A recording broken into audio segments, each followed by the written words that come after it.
Kita awali diskusi kita pada hari ini dengan adanya perubahan regulasi, di mana di 10 Januari 2025 awal tahun ini, yang tadinya aset kripto ini di bawah pengawasan Bapepti, sejak 10 Januari berpindah ke OJK, Pak. Nah, dengan adanya perubahan regulasi ini berdampak nggak sih, Pak? Oke, kalau terkait dampak yang ada, memang itu adalah perpindahan pengalihan tugas dari Bapepti kepada OJK. Sebenarnya pengalihan ini masih dalam tahapan soft landing. Oke. Yang dimana dari Bapepti sebelumnya aset kripto diawasi sebagai sebuah aset komoditi. Yes. Nah, kemudian sekarang ada di OJK menjadi aset keuangan digital. Pada prinsipnya apapun yang sebelumnya diatur di dalam Bapepti, sepenuhnya diimplementasikan di OJK. Itu adalah tahapan soft landing, sehingga para pengguna dan pelaku usaha tidak kaget-kagetan. Dan untuk di kemudian harinya, OJK akan mulai melakukan evaluasi terkait aturan dan perkembangan yang ada, sehingga di kemudian hari akan ada perubahan peraturan OJK yang baru terkait pengaturan aset kripto. Nah, perubahan-perubahannya itu seperti apa, Pak? Perubahan dalam sisi beberapa hal yang dimana sebelumnya pengawasan aset kripto itu adalah sebagai komoditi ini. Oke. Nah, begitu masuk ke sebuah institusi keuangan, Jadi aset keuangan, Ya. otomatis pasti ada beberapa hal yang berubah, baik misalnya pengenaan biaya seperti pajak. Oke. Pajak kalau yang sudah sebelumnya kan karena komoditi itu menjadi ada unsur PPN di dalamnya, tapi setelah aset keuangan digital, unsur PPN ini kan menjadi sebuah evaluasi yang perlu dipertimbangkan dan beberapa hal pengawasan lainnya. Oke, nah kalau dilihat dari aplikasi Reko sendiri, Pak, apakah ada tren perubahan? Misalnya dengan adanya regulasi ini, akhirnya jadi ada yang pengguna begitu, yang aduh takut dengan adanya regulasi yang baru, kemudian ada penurunan, atau malah dengan adanya regulasi yang baru, jadi lebih percaya dan akhirnya ada peningkatan begitu, Pak? Ada nggak nih, Pak? Sebenarnya dari awal pengaturan Indonesia ya, kita sebut di Indonesia, pengguna itu sudah pasti menjadi salah satu poin utama pemerintah untuk melakukan pengamanan dan keamanan bagi pelaku penggunanya ya, pengguna dari aset kripto ini. Nah, dengan hadirnya aturan itu sudah pastinya masyarakat menjadi jauh lebih nyaman. Namun sebelumnya dengan posisi sebagai komoditi, banyak batasan yang terjadi. Baik pengembang aset kriptonya karena ini sebagai komoditi untuk melakukan pengembangan ranah luang lingkup barunya itu sedikit agak terhambat.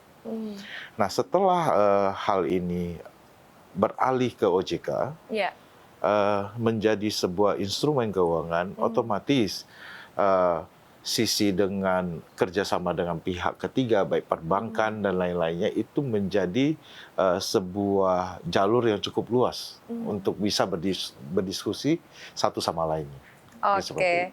Nah, yang menarik juga nih Pak, saat ini termasuk saya, anak muda gitu ya, mulai tertarik untuk berinvestasi. Sudah mulai melek nih, oh kayaknya memang harus investasi saat ini begitu. Nah, banyak juga yang mulai mempelajari untuk berinvestasi di aset kripto. Tantangannya Pak, sebagai Bapak kan pelaku begitu ya, tantangannya seperti apa sih Pak untuk mengedukasi orang-orang yang juga mau ikutan berinvestasi di kripto Pak? Ya, menurut saya tantangannya bukan hanya sekedar masyarakat Indonesia, tapi FOMO ini bisa berlaku buat siapa saja ya, di industri apapun. Jadi ketika sebuah instrumen investasi itu lagi booming-booming, bagi peserta baru melihat sesuatu hal yang baru, kepingin terjun, namun edukasinya itu masih sedikit sekali. Baik, literasi dan edukasi ini jika bagi pengguna baru tidak benar-benar memahami, menginvestasikan dirinya terhadap sebuah pengetahuan baru, maka sering terjadinya misleading. sehingga menyebabkan hal-hal baru bahwasanya aset kripto itu penipuan lah, Iya. aset kripto itu sebuah hal yang scam dan lain-lainnya. Namun harapannya dari kita sebagai pelaku usaha juga bersama-sama asosiasi setiap waktu selalu melakukan edukasi baik ke pelaku-pelaku lainnya, penggunanya sendiri, termasuk bagi pengguna yang belum melakukan aktivitas di perdagangan aset kripto di Indonesia, seperti itu. Oke, nah tadi Bapak sebut FOMO ya Pak ya. Iya.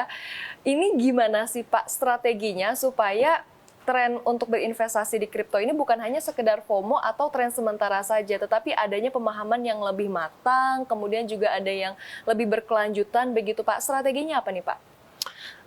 Nggak beda dengan mungkin pasar modal, kalau kita Oke. bilang.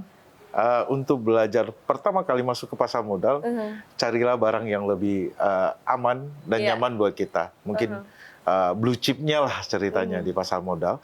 Tapi kalau misalnya di aset kripto, kita mencari yang namanya Bitcoin. Oke. Nah, lakukan investasi itu secara berkala dan konsisten. Karena untuk mendapatkan pengetahuan yang baik terhadap aset kripto, kita jangan terlalu cap cip cup ceritanya gitu loh. Iya, jangan asal ya Pak Jangan ya. asal. Jadi kita harus pelajari dulu aset ini fundamentalnya seperti apa, Oke. kegunaannya seperti apa. Nah, setelah kita memahami dengan baik, maka mulailah kita lakukan secara bertahap dan berkelanjutan. Oleh sebab itu, menurut saya bagi pengguna baru itu investasinya mungkin lebih banyak ke kuota dulu. Oke. Kuota internet. Oke. Jadi browsing, CNBC selalu menampilkan berita-berita terbaik untuk aset kripto, baik positif atau negatif.